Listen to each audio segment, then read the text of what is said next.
बिस्मिल्लाहिर्रहमानिर्रहीम।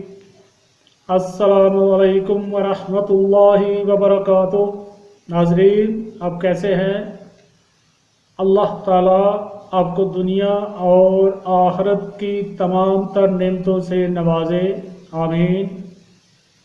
अपने चैनल ऐनुल यकीन पर आपको खुश आमदीद कहता हूँ। नाज़रीन, ये मालूमात आपकी और आपके ख़ानदान की सलामती के मुतल्लिक हैं। बराए मेहरबानी इन्हें गौर से सुने और अगर मुनासिब समझें तो दूसरे लोगों से शेयर भी कर लें। नाज़रीन, आज आपको कुछ काम बताने हैं। अगर आप ये काम कर लें तो आपके जिस्म से मनफी तवानाई का खात्मा हो जाएगा और जो शैतान आपके पीछे लगा रहता है वो भी कमज़ोर पड़ जाएगा। अपने बैतुल हला यानी वाशरूम की सफाई रखें, ये बहुत ज़रूरी है। इस बात को यकीनी बनाएं कि वाशरूम बिल्कुल साफ और बदबू से पाक होना चाहिए। रात को सोने से पहले वाशरूम को अच्छी तरह साफ सुथरा कर लें और वाशरूम के दरवाज़े को मुकम्मल बंद रखें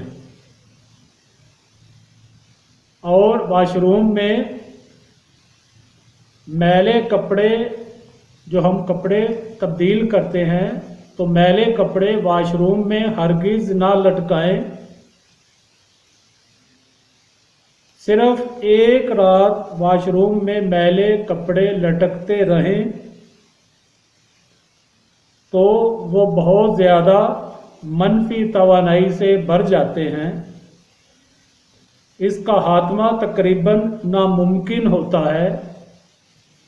या फिर आप इन मैले कपड़ों को 72 घंटे के लिए धूप में फैला दें तो कुछ असरात कम हो जाते हैं। आप मैले कपड़ों को वाशरूम में ना लटकाएं बल्कि उनको वाशरूम से बाहर निकाल लें और लॉन्ड्री में रखें या किसी टोकरी में जमा करते जाएं। और वाशरूम में कभी भी कोई परफ्यूम या इतर ना रखें और बालों को लगाने वाला तेल भी वाशरूम में ना रखें, क्योंकि शैतान उनमें भी मनफी असरात भर देगा और आप वो परफ्यूम या इतर या बालों का तेल लगाकर जब बाहर निकलेंगे तो वो मनफी असरात आपके साथ बाहर आ जाएंगे और ये आपकी परेशानी का बायस बनेंगे, आपको झगड़ों में मुलव्वस करेंगे, आपके दिल में वसवसे डालेंगे। घर के हर फर्द को ये बात याद रखनी चाहिए कि वाशरूम में कभी भी ऐसी कोई हरकत ना करें जिससे आपकी कमज़ोरी ज़ाहिर हो, या वाशरूम में कभी भी रोएं मत। ऐसा करने से अगर आप वाशरूम में अपनी कमज़ोरी ज़ाहिर करेंगे या वाशरूम में रोएंगे तो ऐसा करने से शैतान आपकी कमज़ोरी को जान जाएगा और आप किसी भी किस्म की कमज़ोरी जो है आपके अंदर, जो किसी किस्म की कमज़ोरी है, शैतान अपनी मनफी ताकतों से वो कमज़ोरी को भर देगा। इस तरह आप परेशान हो जाएंगे, वसवसे आपके दिल में घर कर जाएंगे और आप बात बात पर झगड़ना शुरू कर देंगे। घर में बेबरकती होगी, बेइत्तफाकी होगी और इसके असरात से घर से बरकत ख़त्म हो जाएगी और रिस्क भी कम होने लग जाएगा और आप अपने आप को एक दायमी मर्ज का शिकार समझेंगे और कमज़ोरी महसूस करेंगे। वॉशरूम में जाएं तो बायां पाँव पहले रखें और दाखिल होने से पहले वॉशरूम में दाखिल होने की दुआ पढ़ें। अल्लाहुम्मा इन्नी औज़ु बिका मिनल खुब्से वल हबाइस। तो जब वॉशरूम से फारग होकर बाहर निकलें तो पहले दायां पाँव बाहर निकालें और गुफराना का पढ़ें। अगर आप वॉशरूम में दाखिल होते वक़्त अल्लाहुम्मा इन्नी औज़ु बिका मिनल खुब्से वल हबाइस पढ़ेंगे तो शैतान आप पर अपनी चालें ना चल सकेगा। आप शैतान के शर से महफूज हो जाएंगे इंशाअल्लाह अज़्ज़ व जल। इसके अलावा कोशिश करें कि हर 2-3 दिन बाद या हफ्ते बाद अपने घर में सूरह बकरा की तिलावत करें या उसकी रिकॉर्डिंग चला लें और उसको सुने। आपको दिली सुकून महसूस होगा और आप खुद को तवाना समझने लगेंगे। और अगर आपके घर में कोई मेहमान आए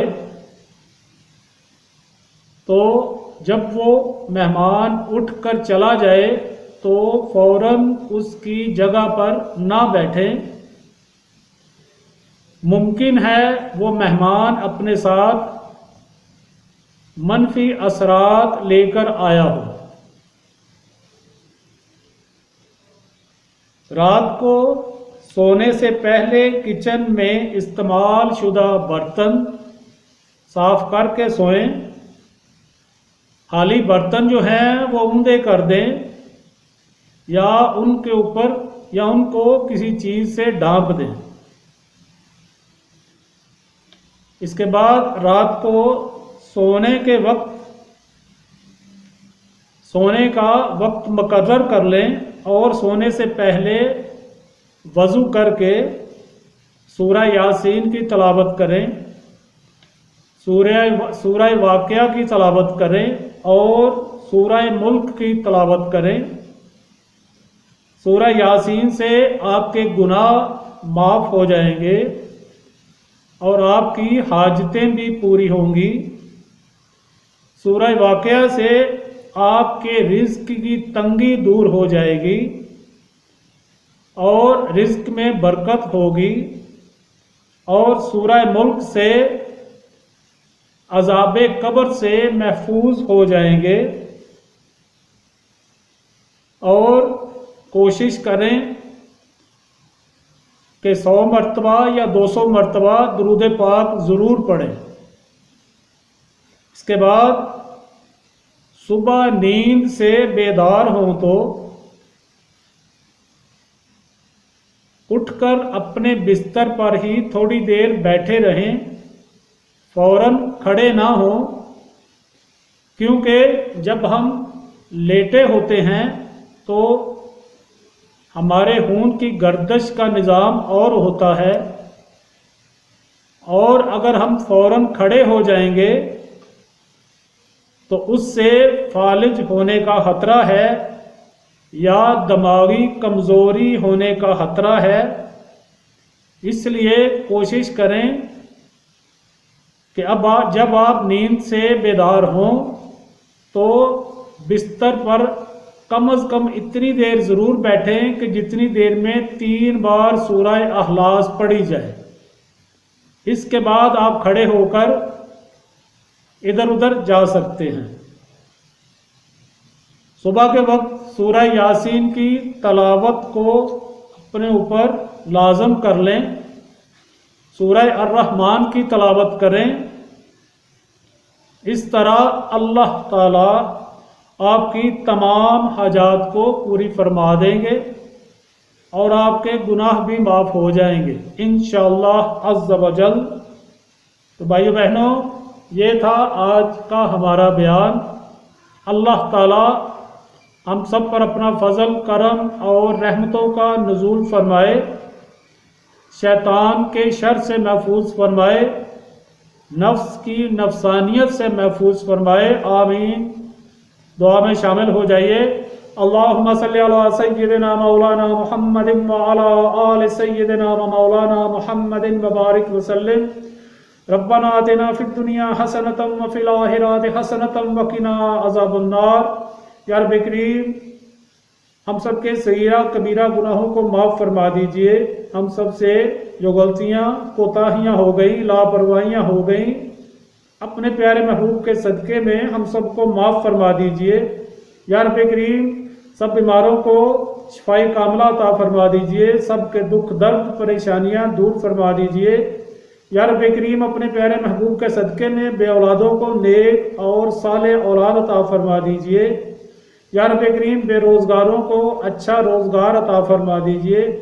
हम सबको रिज़्क़े हलाल कमाने, खाने और खिलाने की ताकत अता फरमा दीजिए। या रब्बे करीम, अपने प्यारे महबूब के सदक़े में हम सब की नेक हजात, नेक तमन्नाएँ पूरी फरमा दीजिए। सबके घरों में रिज़्क़ की फरावानी अता फरमा दीजिए। सबके घरों को नज़र बद से महफूज फरमा दीजिए। या रब्बे करीम, जो लोग अपने बच्चों के रिश्तों के लिए परेशान हैं, उनके लिए अच्छे असबाब पैदा फरमा दीजिए। हमारे वतन पाकिस्तान के ऊपर अपना सुसी फजल करम और रहमतों का नज़ूल फरमा दीजिए। नज़र बद से महफूज फरमा दीजिए। या रब्बे करीम, अपने प्यारे महबूब के सदक़े में हमारे जो फौज शुबगान हैं, सब की फर्दन फर्दन सब की बख्शिश फरमा दीजिए। उनकी कब्रों को जन्नत का हिस्सा बना दीजिए। उनके ऊपर अपना सूसी फजल करम और रहमतों का नज़ूल फरमा दीजिए। आमीन सुम्मा आमीन। रब्बना तक़ब्बल मिन्ना इन्नका अंतस समीउल अलीम व तुब अलैना इन्नका अंतत तव्वाबुर रहीम व सल्लल्लाहु तआला अला खैरि खल्क़िही नूरि अर्शिही व ज़ीनत फ़र्शिही मुहम्मदिन व आलिही व अस्हाबिही अजमईन बिरहमतिका या अरहमर राहिमीन। आमीन। अस्सलामु अलैकुम व रहमतुल्लाहि व बरकातुहू।